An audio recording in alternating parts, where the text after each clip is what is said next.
Hey crafting friends, Jessica here with Tiny Worlds of Wonder, stopping in to do a much requested tutorial today about coloring leaves. So during my last tutorial on the African swallowtail from Colorit's Colors of the Jungle, I had a lot of questions about how I did the leaves in that book. I will link that video up in the cards so you can kind of see what I'm talking about there, but I thought I might just stop in and show you the procedure I use when I color leaves. And because I love coloring botanicals, leaves and flowers and all those kinds of things, I do a lot of that and I really enjoy doing that. So I thought we might work on that a little bit together today.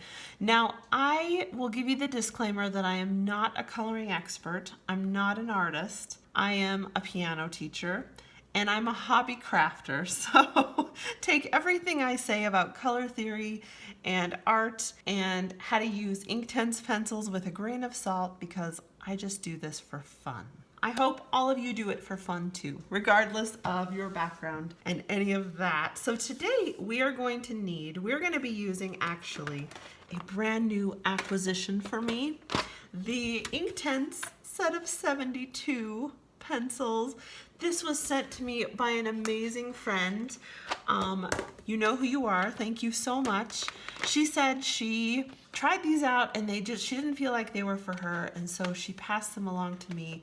I am tremendously grateful for that because I love Inktense so much, and this really opened up a whole new world of greens to me. However, we are going to be using color combos from the 36 set of Inktense pencils and the 72. So I'm going to give you some options for each one. You're also going to need a set of water brushes. I will link to something similar in the description below, with a disclaimer that the brushes I'm using are actually not my favorite. They're just sort of an off-brand from Amazon. I really like some other brands much better that I've used, so I'll link the brand that I liked better in the description. And then today we're going to be coloring a page out of a brand new release from Colorit called Colorful Flowers Volume 2. Now you guys, I do love coloring flowers, so I was pretty excited when I found out that Colorit's new release was a whole book about flowers.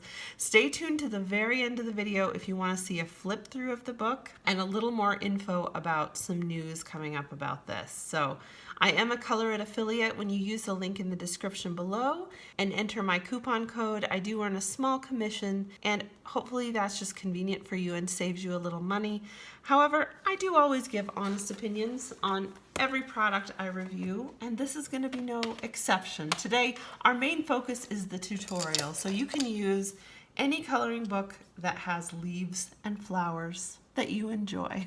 To start off today, I want to go through with you some of my favorite color combos. So I think if you become an observer of the world, you probably start to notice that leaves come in a lot of color families. So just for ease and for simplicity today, we're going to talk about blue greens and yellow greens, which I think are kind of two main color families when I'm looking around at leaves. The top two color combos are color combos that you can create with the set of 36 Inktense, so the smaller set.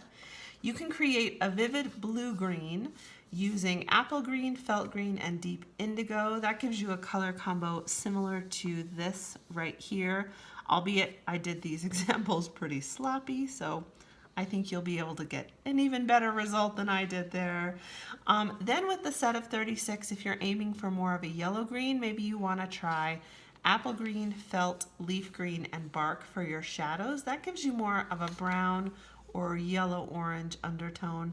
Both of those are really pretty, and I like to mix a warm green and a cool green. So the yellow green would be a warm green, the blue green would be a cool green. I like to put some of each kind of leaf in my picture usually.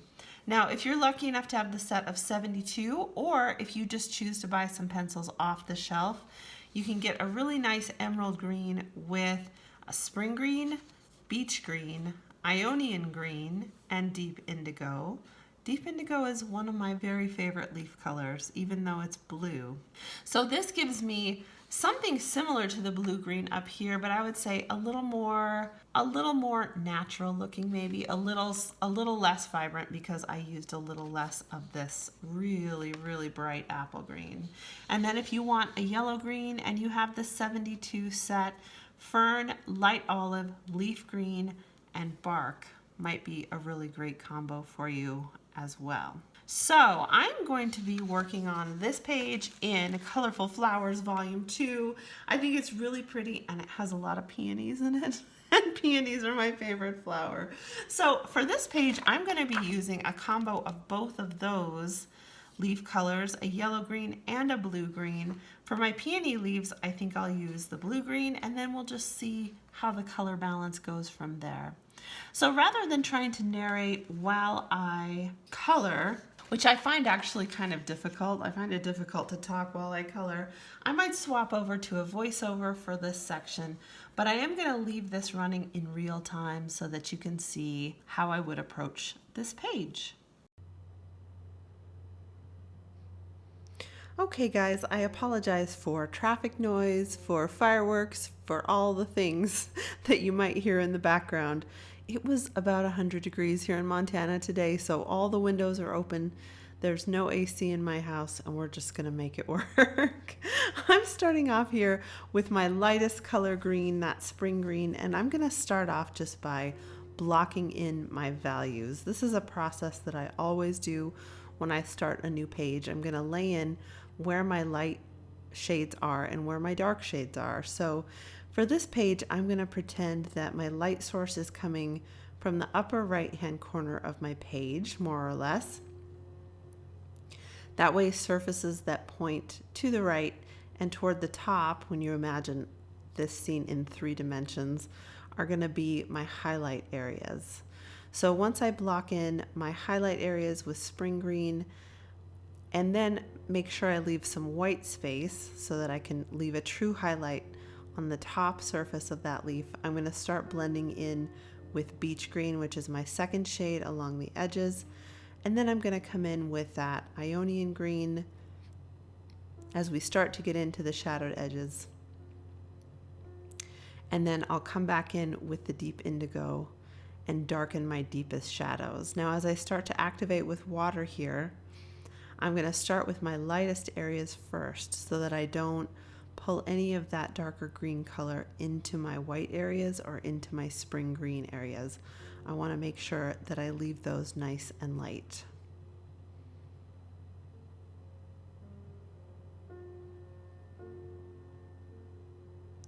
When you start off with your water brush, you also want to make sure that your brush is fairly wet but not dripping. I usually just run it over my finger and make sure that it is not leaving a trail of water, but it's also not bone dry. After some experimenting, I think you'll find kind of the perfect level of water for your set of water brushes. I mentioned earlier that this isn't my favorite set I've owned, but it does the job okay. It's got a small, a medium, and a large tip. And mainly I use the smallest 2 tips most of the time. Now as I move on to the next set of leaves, or the next leaf over, I'm going to just repeat this process in an identical way. I said I was going to leave this running in real time, but after I got the whole video recorded, it was very long. So I may speed up some of these areas where I'm basically repeating the same process over and over. But my basic procedure stays the same all the time. So I'm blocking in the values with my lightest shade, making sure I leave some white space. And then I'm coming in with my second color to blend in around the edges. And then as I move toward my shadows, moving into my third darkest color, which was the Ionian green. And then sometimes I come back in with the deep indigo, just on the tip of my brush, touching the tip of my water brush into that dark area, and then adding color that way.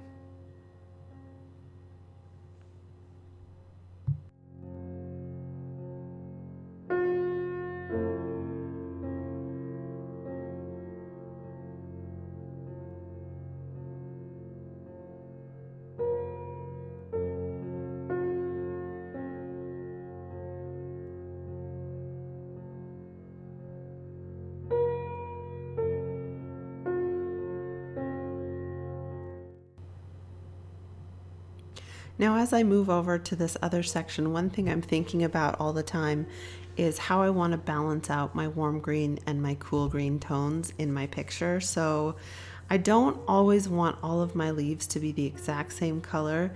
So I was contemplating in this area adding some of those yellow greens just to see if it would balance the color variation out a little bit. In the end, I ended up doing this whole section in emerald green because we just have that one flower there, and it seemed like all of those leaves went with the one flower.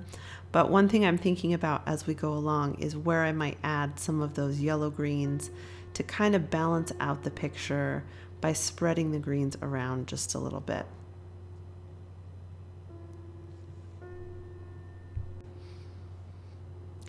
Now, as soon as my paper is dry enough, what I'm doing is coming into the sections that I've already colored, and I'm just deepening the shadows a little bit. Usually I start with my third color, in this case, the Ionian green, and then when that layer dries, I probably will come back again and add even more of my shadow color, the deep indigo. I find that this Colorit paper takes quite a bit of water pretty well. I can usually get 3 or maybe even 4 layers when I'm adding color, and I've never had it pill up on me, so that is a really nice thing about working with this book. And the colors activate really well and seem to become permanent easily. So that's one great feature of Inktense. We can continue to add those overlaid colors for several layers and create really cool effects.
Now, as I get into the shaded side of these leaves, I'm really going to stop using my first 2 colors altogether.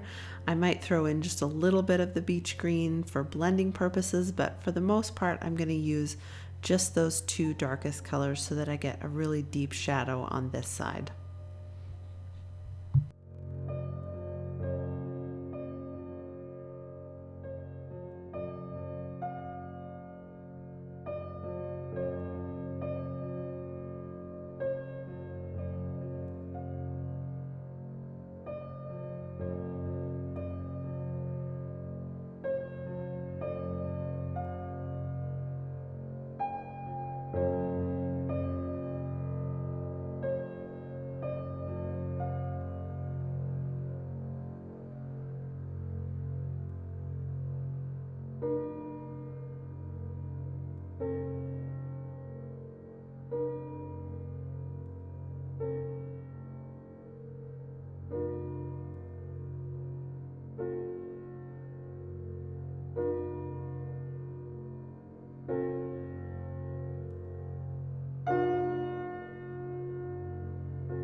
So I'm going to come in and really add some deeper shadows now on the shaded side of my leaves. I really find if my pictures are looking a bit dull and lifeless, that the thing I usually need to do is add a bit more contrast. So contrast just means I need to leave my lights lighter and make my darks darker. And so coming back in with my darkest colors can really deepen and really make my picture much more vibrant. And perhaps I tend to go a little too over the top on my level of contrast, but you know, we all have our own personal coloring style. And I think a higher contrast picture is probably part of my personal style. But of course, it's very individual. There's no right or wrong way. But I really find that dialing up the contrast gives me a result that I like a lot better. So I guess the message is, if you like that look too, don't hesitate to go back in and darken up your shadows really, really heavily. Make a big color contrast between your lights and your darks and see what that does for kind of the vivid nature of your pictures.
Now, one thing I often do with leaves, even when I'm working with a cool green, is come in with some baked earth, which is kind of a terracotta orange color. And I add just a touch of that color just off the tip of my pencil with my brush there into various areas, kind of spread around a section of my picture. I find that this adds just a little bit more life and again, a little more vitality to my picture. And it just gives those green leaves a little more visual interest. So often in real life, leaves have a variety of colors. And so I like adding just a little touch of unexpected color in my leaves. And this baked earth is my very favorite for that purpose.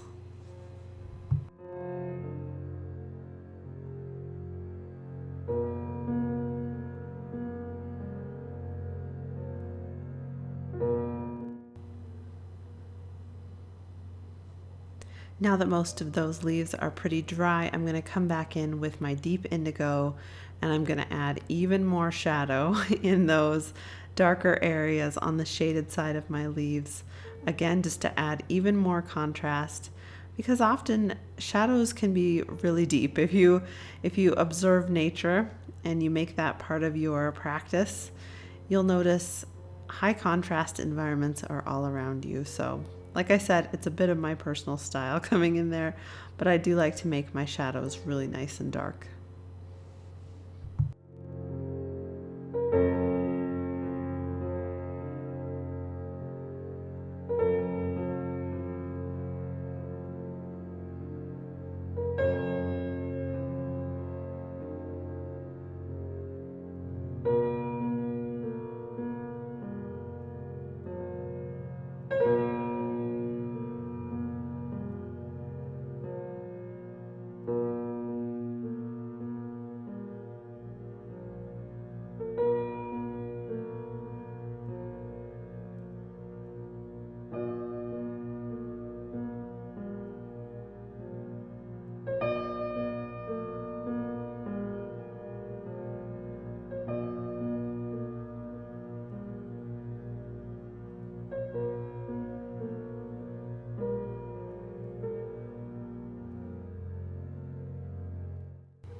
Now it's time to move on to some of the rest of our picture. I love this page so much. I mentioned in a video recently that peonies are my favorite flower, and this page is covered in peonies. So of course I knew I had to color this one, and I love the vintage vibe that it has as well. So I'm starting off again, moving from my lightest pencil to my darkest. In this case, I'm moving into those yellow greens. I'm starting off with fern and then blending in with light olive. Then as I move into my shadowed areas, I'm going to use leaf green. And then for my darkest darks, I'm going to use bark, which is actually a brown.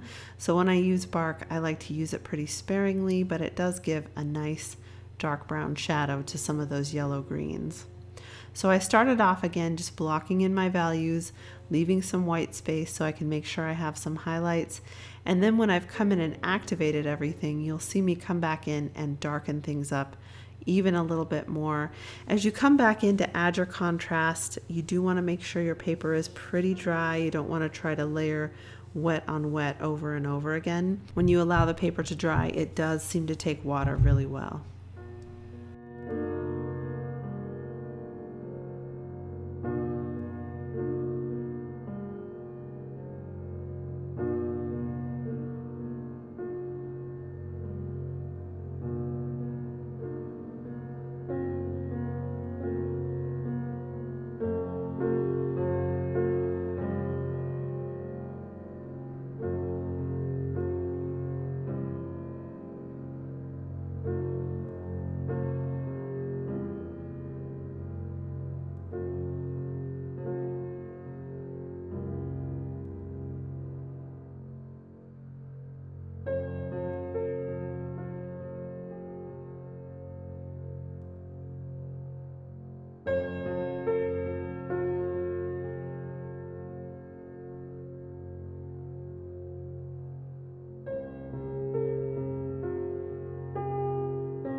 Now, as I move on to different areas of my picture, I'm going to kind of try to spread out my various hues pretty evenly. So I'm looking over here to add some more of that emerald green. It also kind of depends on what type of leaf I'm coloring, of course. When I look at nature, I want to try to mimic some of the shapes and colors that I see. But I also use just the balance of the picture to try to decide where those yellow greens go and where the blue greens go. And I want to form kind of an evenly distributed pattern, or to kind of use that trick of a Z shape. So I want to lead the eye in a shape that more or less creates a Z over the top of my page. So I'm kind of thinking that through too as I go along. I noticed in this area that I was missing some of the lines. The artist must have just forgotten to finish that leaf. So I'm going to color it as if it's there, and then I'm going to grab my micron pen, which is a waterproof fine tipped pen, and I'm just going to add the bottom of that leaf here eventually.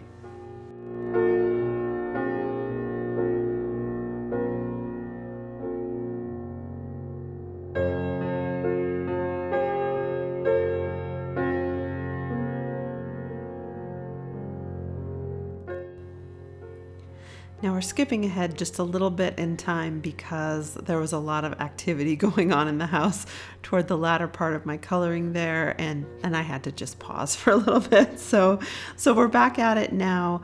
I decided that looking at more of the interior of this picture that we needed to add a few interesting leaves. Now, of course, not all leaves are green, and so I am going to add in this center section one of those plants with kind of mintish green leaves with some purple stripes. And so I added one up above where I'm coloring there, and I really liked how that went, so I decided to add some more. I'm taking just my plain beach green, just one pencil here, and I'm adding light and shadow just with the pressure of my pencil on the paper. So I'm going to fill in all of the leaves here with that beach green, and then activate that with water and let it dry completely before I come back in and add my purple stripes.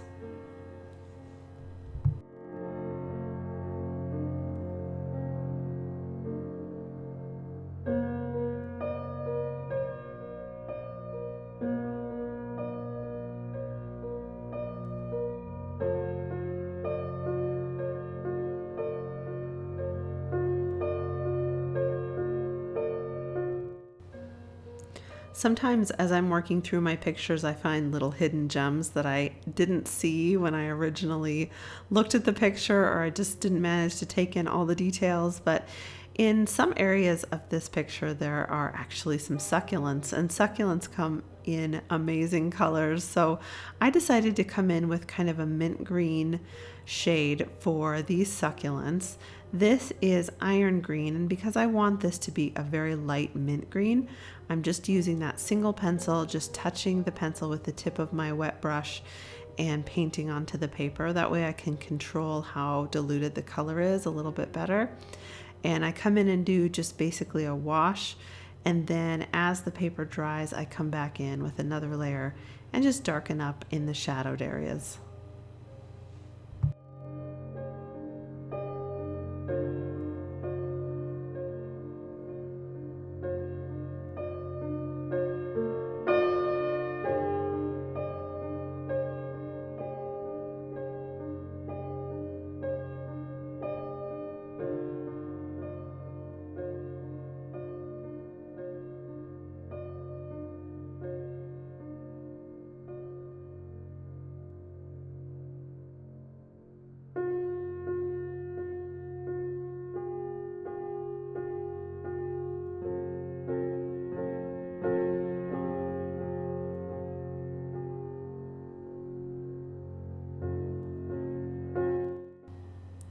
Now that that background green is dry, I'm going to come back in with dusky purple, and I'm going to put some purple stripes on that plant. I really love the way this one turned out, actually.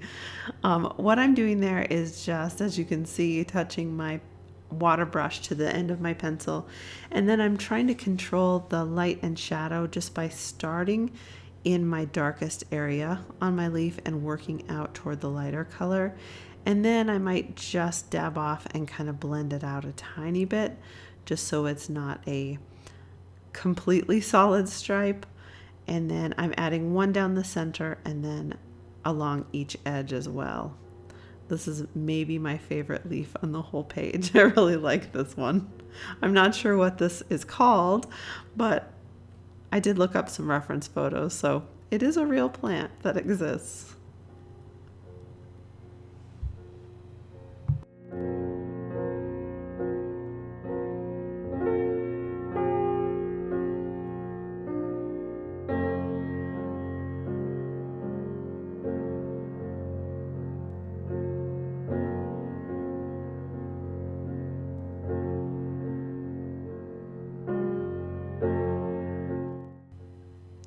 Now I ended up liking that striped leaf below so much that I decided to do another variation up here. I'm trying to recreate that kind of leaf that's sort of white and green striped. So I left my background paper white, and I'm using beach green for some green stripes on these leaves. I'm just using my finest tipped water brush, dipping the end of the water brush into the pencil so that I can control the amount of color on there.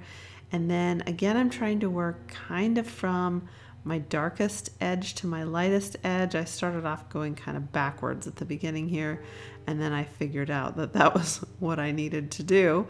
So then my shadows fall kind of on the correct area of my leaf. I really like how these leaves turned out, and I decided to add some others over there on the far right because they just really gave some character to the page, I thought.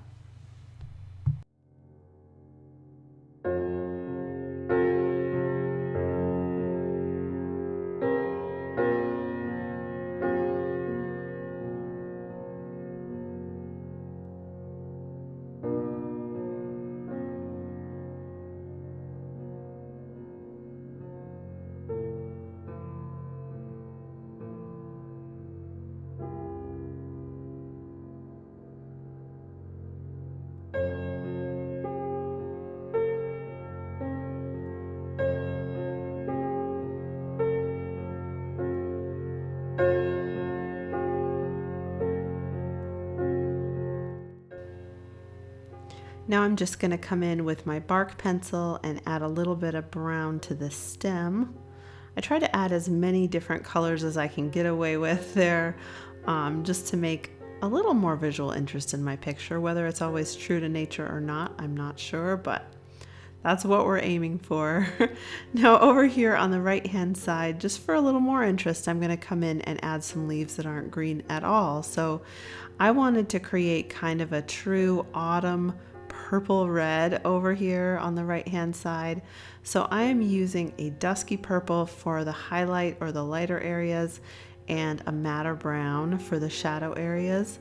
I think it's, like I said a second ago, always fun to add as many color combos into your picture as you think you can possibly get away with, just for a lot of interest. And I actually ended up adding a little more red before I was finished coloring for the day underneath those kind of green and purple striped flowers, just to give more than one area of this kind of purple red.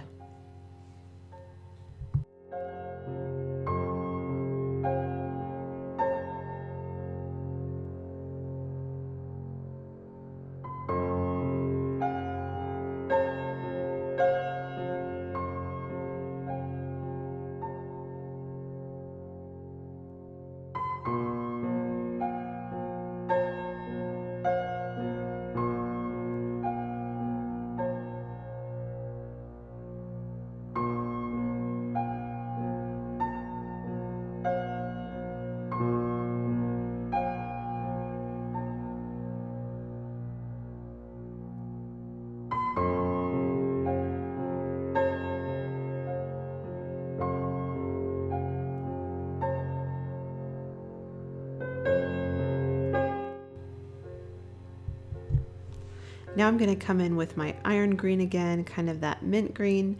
I'm going to add one more mint green succulent up here at the top.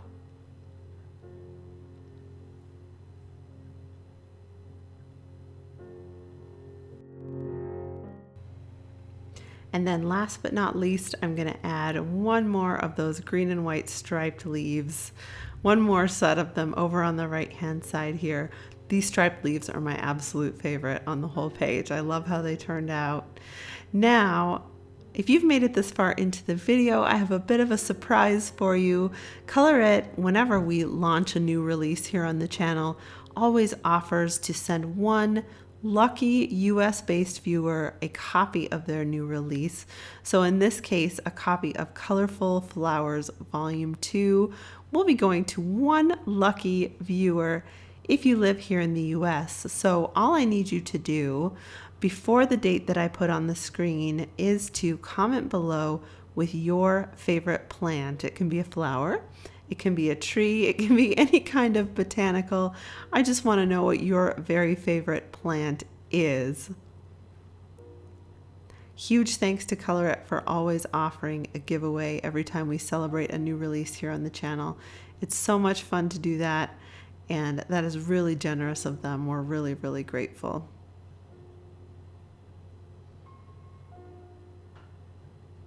I want to thank you so much for hanging out for the video today. I know it was a long one. I really enjoyed coloring with you. As always, if you have questions or comments, leave them down below. I always try to respond to every comment that I possibly can. And if you're interested in seeing a full flip through of this book, stay tuned after the voiceover. I'm going to just run through that really quick for you so you can see all the delightful flowers and plants that are in this new release from Colorit.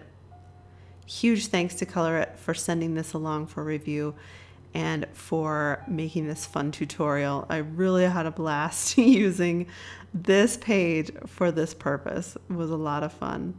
I hope you guys have a fantastic week. Stay cool out there. If you're here in the US, happy Independence Day. If you're elsewhere, I hope you have a wonderful week. As always, spread some joy wherever you are, and I'll catch you next time. Bye.